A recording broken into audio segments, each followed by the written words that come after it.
हाँ जोधपुर रियासत में राम मूर्ति विवाद भी लिखा है। जोधपुर रियासत में राम मूर्ति अरे उदयपुर में है, जोधपुर में नहीं लिखवाया होगा। अभी तक जोधपुर आई तो नहीं है, क्यों लिखवाऊंगा मैं जोधपुर में? जोधपुर ही लिखवाया, काट के उदयपुर करो उसको। बोलने बोलने में गलती होगी ना, नहीं रखना ऐसे यार। इसीलिए आज पूरी स्टोरी बताइए, क्या लिखवाया क्या वैसे मैंने? है जोधपुर रियासत में राम मूर्ति विवाद। आगे क्या लिखवाया? भोपाल सिंह प्रधानमंत्री बनाया जिसको हाँ, भोपाल सिंह प्रधानमंत्री बनाए, लिखा तो है ना, भोपाल सिंह उदयपुर का ही है। भाई जोधपुर में हनुमान सिंह है।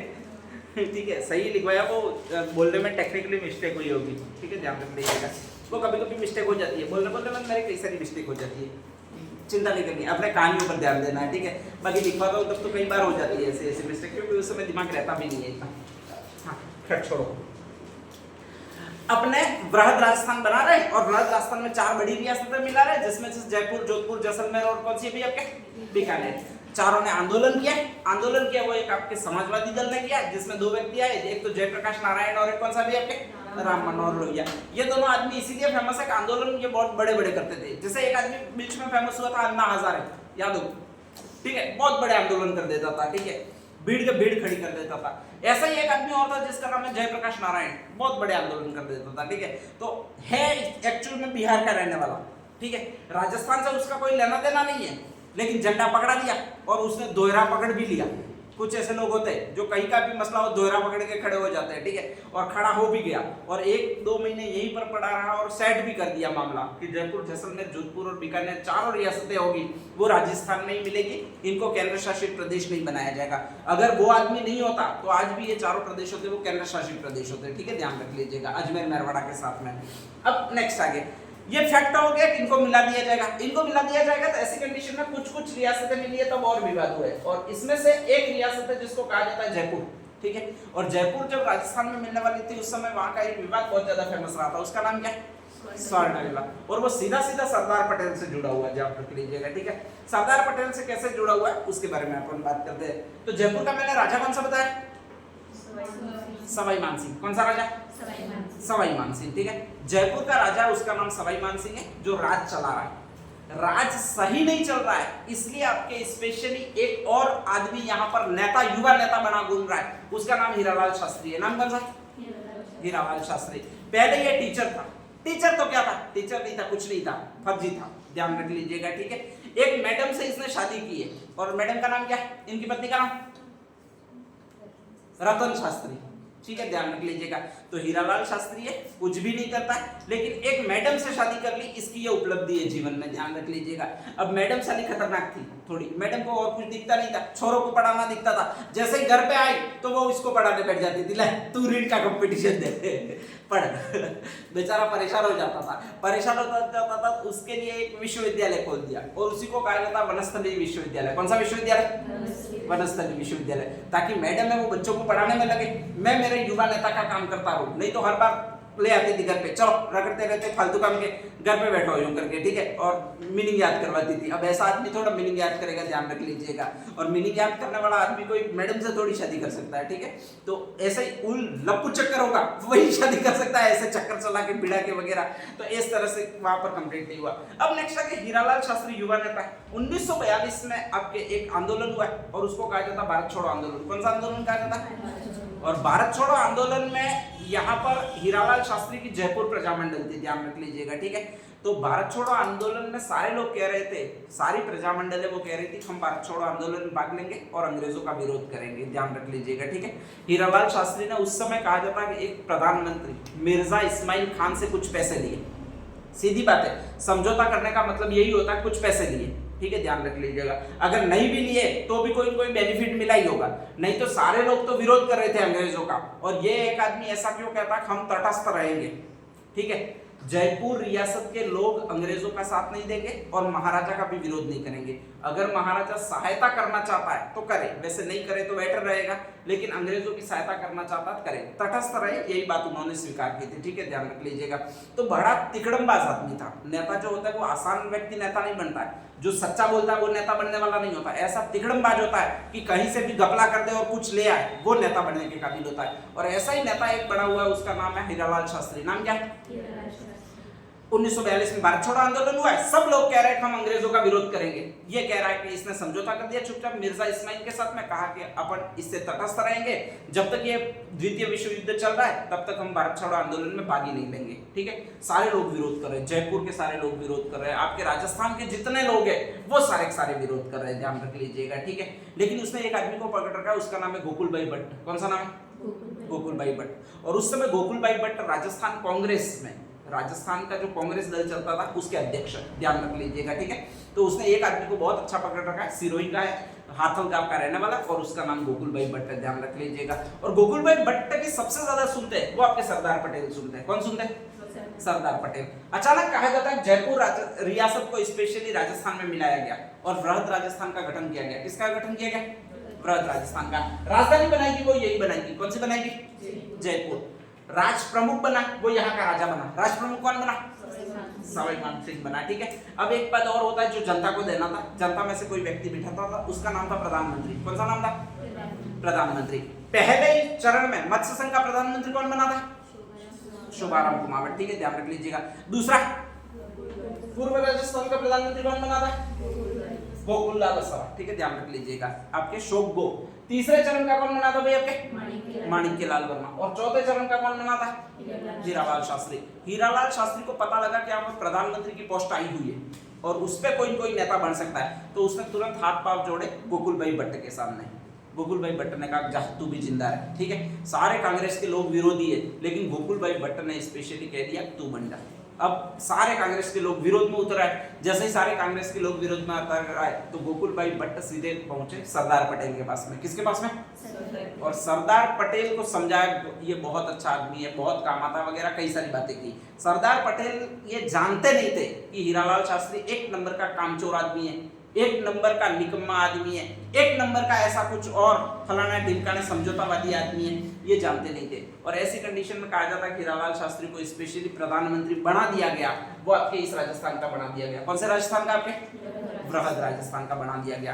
कांग्रेस में स्पेशली बहुत जबरदस्त इनको लेकर विरोध हुआ और बहुत जबरदस्त विरोध हुआ, तो बहुत ज्यादा लोगों ने विरोध किया। ठीक है, ध्यान रख लीजिएगा।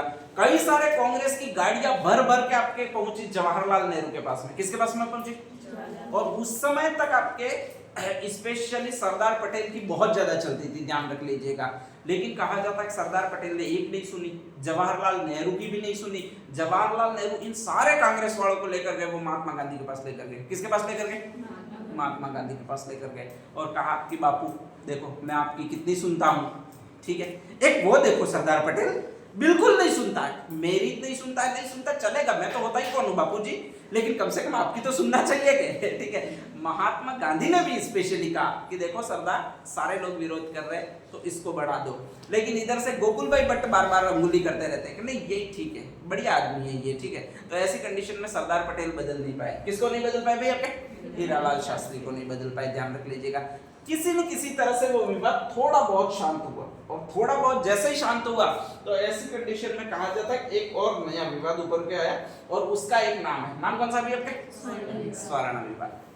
तो कहा जाता है कि स्पेशली प्रधानमंत्री कार्यालय खोला गया।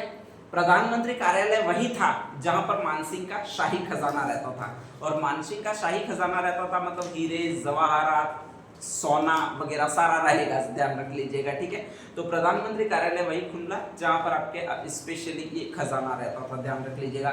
और वहां पर बैठने का वक्त आया वो आपके उसी आदमी का आया जिसका नाम है हीरालाल शास्त्री। कौन सा नाम है?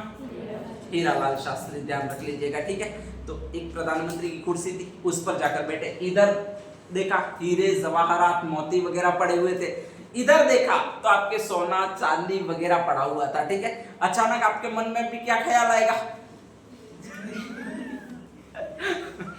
अरे आपके मन में क्या, एक कुर्सी है बीच में आप बैठे हुए, इधर देखोगे हीरे जवाहरात माणक मन्ना मोती वगैरह सारे, और इधर देखोगे तो सोना चांदी वगैरह सारा है। आपके मन में अचानक क्या ख्याल आएगा? अरे ख्याल क्या आएगा ये पूछ लो, अच्छा ख्याल ही आएगा, कुछ ना कुछ। क्या आएगा? देश को समर्पित कर दे, ऐसा ख्याल आएगा? ये अच्छा, कितना आपके मन में ऐसा ख्याल नहीं आएगा देश को समर्पित कर दे? बहुत धन है, देश को अभी अभी आजाद हुआ है, बहुत ज्यादा जरूरत होगी, इसकी गरीबी दूर होगी, ठीक है, और राष्ट्र को धन की आवश्यकता, ऐसा कितना के मन में ख्याल आएगा ये पूछना चाह रहा हूँ। सारे हीरालाल शास्त्री हो तुम लोग, ठीक है, ध्यान रख लीजिएगा। अच्छा, कुछ सोचते ही नहीं हो, जो तुम्हारे मन में ख्याल आ रहा है वही हीरालाल शास्त्री के मन में भी ख्याल आया कि शाम को जाना है घर पे, इधर वाला खुलिया भी खाली है, इधर वाला खुलिया भी खाली है, एक मुट्ठी इधर से ले लेता हूँ, एक मुट्ठी इधर से ले लेता हूँ, ध्यान रख लीजिएगा, ठीक है। और शाम को घर पे जाना ही है, तो स्पेशली कहा जाता है कि बाकी कुछ तो इधर उधर दिखा, वो रहने दिया कि भाई हो सकता है हिसाब किताब हो वगैरह हो, लेकिन कहा जाता है कि सोने की एक पेटी पड़ी हुई थी, मतलब सोना रखा हुआ था, पेटी पड़ी हुई थी, हीरालाल शास्त्री ने उठा ली और उठा के रवाना, ठीक है। अब नेक्स्ट आगे, उनको लगा कि यार कहाँ राजा को इतना ध्यान रहता होगा, कहाँ राजा इतना ढूंढता होगा, ठीक है, कहाँ राजा को इतना सारा नोट करके रखा हुआ होगा। तो ऐसी कंडीशन में रवाना हो गए। जैसे ही रवाना हो गए तो राजा ने बाद में अपने ये हीरे जवाहरात सोना चांदी वगैरह लेने के लिए कुछ लोग भेजे, तो वो लेकर गए और इसके बाद काउंटिंग की, उसमें सोना कम पड़ गया। क्या कम पड़ गया? सोना कम पड़ गया। उसने डायरेक्टली मैसेज किया, वो सरदार पटेल को किया। किसको किया? सरदार पटेल को किया। सरदार पटेल ने डायरेक्टली मैसेज किया, वो वापस उस हीरालाल शास्त्री को किया। किसको किया? हीरालाल शास्त्री को किया, ठीक है, ध्यान रख लीजिएगा। हीरालाल शास्त्री भी कितने खतरनाक, उन्होंने कहा कि हाँ सोना, तो उन्होंने सीधा सीधा पूछा होगा कि वहां से सोना इतना मिसिंग है, ये सरदार आपके राजा जी की कंप्लेन आई है, मान सिंह जी की, तो वास्तव में ये बात सही है कि नहीं है, इसका स्पष्टीकरण मुझे प्रस्तुत करो। उन्होंने भी कहा कि हाँ मैंने ले लिया है और इसको राष्ट्र को समर्पित कर दिया है। किसको समर्पित कर दिया? राष्ट्र को समर्पित कर दिया है, ठीक है, ध्यान रख लीजिएगा, क्योंकि सोने की राष्ट्र को आवश्यकता है, बाकी राजा जी तो इतना करेंगे क्यों। सरदार पटेल अभी तक चिट्ठी नहीं आई थी, ये बात सारी पता लगी वो कांग्रेस कार्यकर्ताओं को पता लगी, क्योंकि उनके विरोधी जितने ओपोनेंट थे उनको राजा ने बताया, और जैसे ही बताया तो वो लोग वापस सड़कों पर आ गए, ठीक है, ध्यान रख लीजिएगा। वो लोग सड़कों पर वापस आए तो आंदोलन हुआ बहुत बड़ा, और जैसे ही आंदोलन हुआ तो सारे आंदोलनकारी थे वो मिलकर वापस गए शिकायत करने, हीरालाल शास्त्री की शिकायत करने। किसके पास जाएंगे? अरे वापस किसके पास जाएंगे? शिकायत करने जाना, सेंटर में शिकायत करने के लिए किसके पास जाएंगे, यूं पूछ रहा हूं। सरदार पटेल तो स्पेशली बिठाने वाले, तो वो तो किसी तरह मामला रफा दफा करेंगे, जाएंगे किसके पास? जवाहरलाल नेहरू के पास में। जवाहरलाल नेहरू ने कहा आओ जल्दी आओ तुम, तो अपन जाते हैं। किसके पास जाते हैं? महात्मा गांधी के पास जाते हैं। और सारे के सारे लोग गए, वो किसके पास गए भाई? आपके महात्मा गांधी के पास गए। महात्मा गांधी के पास जाकर बोला कि मैंने कहा था ना तुमको नई काम का आई है, मतलब नई काम का है, फिर तुमने इसको रहने दिया। अब महात्मा गांधी के गुस्से में बात बैठी कि वास्तव में इतनी ज्यादा अति हो रही है, हर बार लोग आंदोलन कर रहे हैं, तो ऐसा नहीं होना चाहिए, ठीक है। और उन्होंने पक्ष लिया। वो किसका पक्ष लिया भाई? आपके जवाहरलाल नेहरू का पक्ष लिया, हर बार ध्यान रख लीजिएगा, ठीक है। तो महात्मा गांधी और सरदार पटेल की इतनी बनती नहीं थी, पहले से ही नहीं बनती थी, कई सारे मुद्दों को लेकर नहीं बनती थी। भारत का जब विभाजन हुआ तो सरदार पटेल कह रहे थे कि सारे मुसलमान हैं उनको पाकिस्तान में चला जाना चाहिए, वहां पर भी आपके ये महात्मा गांधी थे, उनसे भी इस मुद्दे पर नहीं बनती थी, ठीक है। तो ऐसी कंडीशन में उनका विरोध ज्यादा ही था, और ऐसी कंडीशन में जैसे ही विरोध ज्यादा हुआ तो उनको साइड लाइन ऑटोमेटिक ही कर दिया गया, ठीक है, ध्यान रख लीजिएगा। इसके बाद कभी भी सरदार पटेल प्रधानमंत्री पद की रेस में आ ही नहीं पाए, तो ये कारण है स्पेशली। और उसमें एक कौन सा विवाद है आपके? अगर ये स्वर्ण विवाद नहीं हुआ होता तो शायद भारत के पहले प्रधानमंत्री होते, वो आपके वही व्यक्ति होते। कौन सा व्यक्ति होते? सरदार पटेल होते। लेकिन ये विवाद इतने ज्यादा हुए कि अचानक गांधी जी थे उनको मुड़ने पर मजबूर कर दिया। किसके पक्ष में? जवाहर। और उनमें सारों में विवाद हुए, उनकी एक मुख्य जड़ है वो हीरालाल शास्त्री है। कौन है भैया आपके? हीरालाल शास्त्री है, ठीक है, ध्यान रख लीजिएगा। तो कभी भी आ जाए राजस्थान के एकीकरण के समय स्वर्ण विवाद किसके काल में हुआ था, तो ध्यान रख लीजिएगा। या स्वर्ण विवाद कौन से चरण में हुआ था, या फिर नेक्स्ट आगे क्वेश्चन पूछे स्वर्ण विवाद किस रियासत में हुआ था, तो वो इस रियासत में। कौन सी रियासत में? जयपुर, याद रह जाएगा, ठीक है, ध्यान रख लीजिएगा। एक और इंटरेस्टिंग फैक्ट है, वो आपकी ये रियासत है, नाम कौन सा भी है? बीकानेर रियासत है। बीकानेर के जो राजा वो शार्दुल सिंह है। कौन से सिंह है?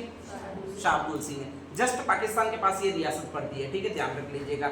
और इनको पता था कि यार पाकिस्तान के पास में मैं पढ़ता हूँ स्पेशली, तो मुझे खतरा बहुत ज्यादा है, खतरा बहुत ज्यादा है। जैसे ही माउंटबेटन ने कहा कि जो भारत में मिलना चाहते हैं वो आ जाए, जो पाकिस्तान में मिलना चाहते हैं वो साइन करने के लिए आ जाए, तो इनको लगा कि यार ये मुसलमान कभी कभी मेरे ऊपर अटैक कर देंगे, बीकानेर के ऊपर अटैक कर देंगे, ज्यादा दिन खींचूंगा तो इसलिए सबसे पहले साइन करने, विलय पत्र पर साइन करने के लिए गए वो यही राजा गया, बीकानेर का राजा गया। कौन सा नाम है भैया आपके? शार्दुल सिंह। दो प्रश्न आएंगे, विलय पत्र पर हस्ताक्षर करने वाले राजस्थान के पहले राजा कौन से थे और अंतिम राजा कौन से थे? तो पहला राजा इधर वाला है, अंतिम राजा इधर वाला है। पहले राजा का नाम बी रियासत वाला, अंतिम रियासत जो गई है वो डी पर गई है, ठीक है, ध्यान रख लीजिएगा। पहला राजा है वो बीकानेर का एस से है और उसका ये नाम है, नाम कौन सा है आपके? शार्दुल सिंह, ठीक है, ध्यान रख लीजिएगा। नेक्स्ट आगे अंतिम राजा है वो धौलपुर का और उसका जो नाम है वो कौन सा है आपके? उदयभान सिंह, ठीक है, ध्यान रख लीजिएगा। इसने कहा जाता कि आपके 7 अगस्त 1946 को हस्ताक्षर किए, ठीक है, और इसका जस्ट इसका डबल मतलब आपके हस्ताक्षर किए विलय पत्र पर वो इस दिन को किए। कौन से दिन को किया? 14 अगस्त 1946 को किए। तो यहाँ तक तो बात होगी कि विलय पत्र पर हस्ताक्षर करने वाली पहली रियासत कौन सी थी, विलय पत्र पर हस्ताक्षर करने वाली अंतिम रियासत कौन सी थी। अपन जो पढ़ रहे हैं वो बीकानेर के विलय की कहानी पढ़ रहे हैं, ध्यान रख लीजिएगा, ठीक है। बीकानेर का राजा है वो ये है, नाम मैंने कौन सा बताया? शार्दुल सिंह। सबसे पहले कूद के साइन करके आ गया कि मैं मिलूंगा वो भारत में मिलूंगा, ठीक है, यहीं पर रहूंगा, भारत के साथ ही रहूंगा। सबसे पहला आदमी है जो सिग्नेचर करके आया वो शार्दुल सिंह ही है और उसने सिग्नेचर किया वो स से आपका एक अक्षर है, कितना अगस्त तक? 7 अगस्त को करके आ गए। यहां तक कोई दिक्कत नहीं है, ध्यान रख लीजिएगा, ठीक है। धीरे धीरे कहा जाता है कि स्पेशली 10 लाख प्रीवी पर्स देना तैयार हुए। उदयपुर तक आते आते ये प्रीवी पर्स बढ़ के 20 लाख हो गया। कितना हो गया? इनके मन में लालच आना शुरू हुआ कि साला उदयपुर वाला थोड़ा सा टाइट पड़ा, काटा पड़ा, तो उसको 20 लाख दे दिए। अगर मैं थोड़ा और काटा पड़ जाऊं तो मुझे कितने लाख मिल जाएंगे? 30 लाख, 40 लाख, 50 लाख मिल जाएंगे, ठीक है। और ये ऐसी थी तनख्वाह थी, हर महीने मिलते थे, 20-20 लाख हर महीने मिलते थे। अब 20-20 लाख हर महीने मिलते हैं वो इसलिए उसने थोड़ा विरोध किया। अगर मैं भी विरोध करूं तो हो सकता है बढ़ा देंगे, 30 लाख कर दे, ठीक है, आमंत्रण पर 5 लाख और बढ़ा दे, 30 लाख हर महीने मिलेंगे। पैसा किसको प्यारा नहीं लगता है, ठीक है। तो ऐसी कंडीशन में शार्दुल सिंह ने चाल चली और शार्दुल सिंह ने चाल चली तो जैसे ही ये सारे लोग गए कि भाई तुम्हारा बीकानेर रियासत है उसको भी शामिल करो, बीकानेर वाले ने ना कह दिया, मैं नहीं शामिल करूंगा। जब नहीं शामिल करूंगा ये कहा तो उसको विलय पत्र दिखाया, एग्रीमेंट दिखाया और एग्रीमेंट को उसने साइन किया था इस अगस्त को। कितना अगस्त को किया था? 7 अगस्त को किया था, ठीक है। अब वो फंस गया, यार मैंने पहले साइन किए तो अब तो मिलना ही पड़ेगा। अब ऐसी कंडीशन में उसने दिमाग लगाया और क्या करूं, तो उसने कहा जाता है कि अपना जितना भी धन था वो बांटना शुरू किया और लोगों को खरीदना शुरू किया और लोगों से विरोध करवाना प्रारंभ किया, ध्यान रख लीजिएगा, ठीक है। तो कहा जाता है कि इसने अपना संपूर्ण धन इसलिए खर्च किया ताकि उसको भारत में नहीं मिलना पड़े। और भारत में नहीं मिलना उसका एक कारण है कि प्रीवी पर्स क्या करना भी आपके बढ़ाना, ध्यान रख लीजिएगा, ठीक है। तो कहा जाता है कि ऐसी कंडीशन में उसने बहुत जबरदस्त आंदोलन करवाया, लोगों से आंदोलन करवाया। और कहा जाता है एक बहुत अच्छा बोलने वाला एक व्यक्ति अक्सर टीचर ही होता है जो बहुत ज्यादा टाइम तक बोल सकता है। उसके काल में एक प्रोफेसर था जिसका नाम था विद्याशंकर शास्त्री। क्या नाम था? विद्याशंकर शास्त्री, ठीक है, ध्यान रख लीजिएगा।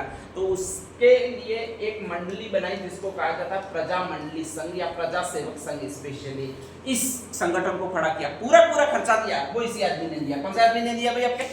शार्दुल सिंह ने। लोगों को जिमाना, भोजन करवाना, नेक्स्ट आगे उनके लिए टेंट की व्यवस्था करना। बस तुम एक ही बात करो, हमें भारत के साथ नहीं मिलना, हम भारत में सम्मिलित नहीं होंगे, ठीक है।